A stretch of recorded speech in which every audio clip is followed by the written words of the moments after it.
Good morning and welcome to KidNuz. I'm Tori. Today is Thursday, June 2nd, 2022. And we begin with a party fit for a queen. The Platinum Jubilee celebrating Queen Elizabeth II's historic 70-year reign kicked off earlier today with plenty of pageantry. First up was Trooping the Color, Her Majesty's annual birthday parade featuring 1,200 soldiers, 400 musicians, and 260 horses. A Royal Air Force flyby followed with members of the royal family looking on from a Buckingham Palace balcony. The 4-day national holiday includes a special Friday service at St. Paul's Cathedral, and on Saturday, a royal derby and huge concert featuring the rock group Queen, Elton John, and Diana Ross. The festivities draw to a close on Sunday with thousands of street parties, and the main event, Ed Sheeran singing his ballad Perfect as a tribute to the Queen and her late husband, Philip.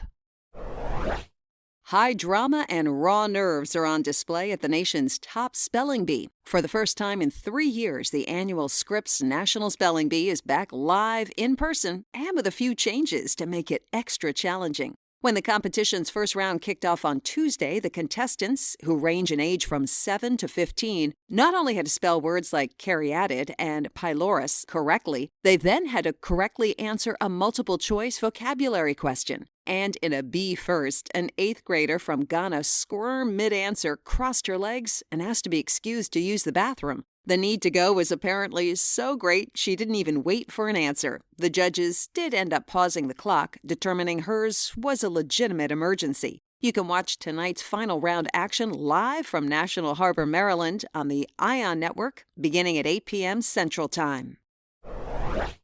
Elvis has left the chapel. For decades, couples from around the world have come to Las Vegas for an Elvis Presley-themed wedding, which usually involves getting married by someone dressed up as the king of rock and roll. But those days appear to be over. Last month, the licensing company that controls Elvis's image sent a letter to these businesses ordering them to stop using his name, likeness, and vocal image because they're all protected trademarks. Curiously, one Las Vegas business, the Graceland Wedding Chapel, which performs 6,400 such ceremonies every year, has not yet received a notice.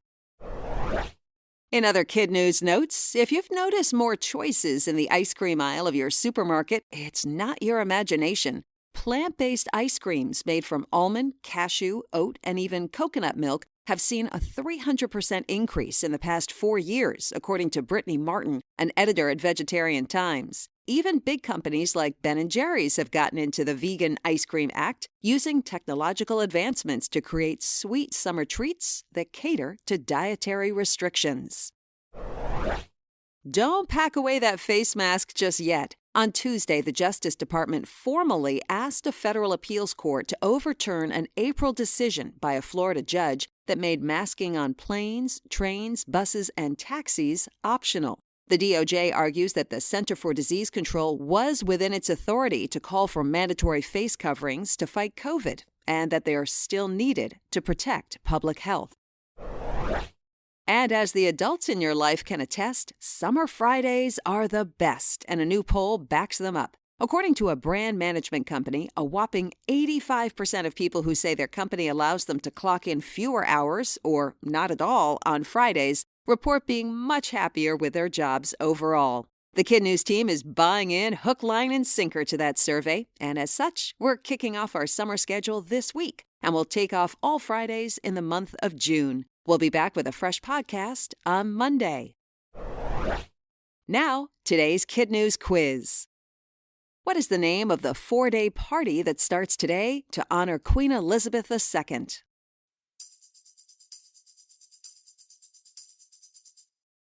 The Platinum Jubilee. Why did an 8th grader bolt the stage mid-answer at the Scripps Spelling Bee?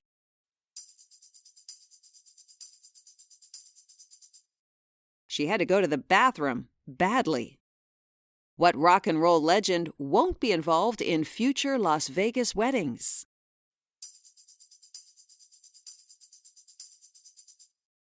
Elvis Presley. The U.S. Justice Department just formally asked a federal court to reintroduce what controversial COVID requirement?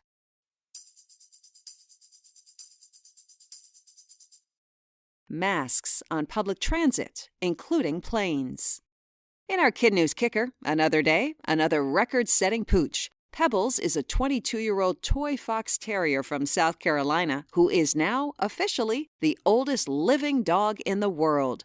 Pebbles recently took the crown from 21-year-old Toby Keith, a Chihuahua living in Florida, according to Guinness World Records. Pebbles seems to be living her best life. According to her owner, Julie Gregory, Pebbles regularly sleeps until 5 in the afternoon while country music plays in the background. She also enjoys warm baths and a good meal, like her recent birthday treat of ribs and cake. Normally, however, Julie says her often pink-clad pet eats good, clean food and gets lots of love, which is what she credits to her pup's remarkable longevity.